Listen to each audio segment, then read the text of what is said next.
Hello বন্ধুরা, সবাই কেমন আছো? আশা করি সবাই খুবই ভালো আছো। আর আমি এখন একটু ভালো আছি। দেখুন আজ আমি বাড়িতে কি রান্না করছি।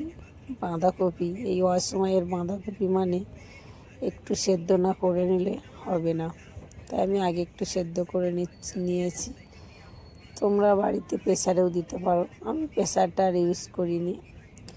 গোটা মশলাগুলো সব বেটে রেখেছিলাম, একে একে মশলাগুলো ভেজে নিচ্ছি।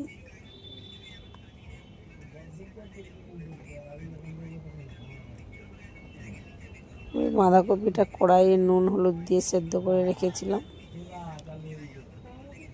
মশলাটাও আমার প্রায় ভাজা হয়ে গেছে, ভাজা পটকাগুলোও দিয়ে দিলাম।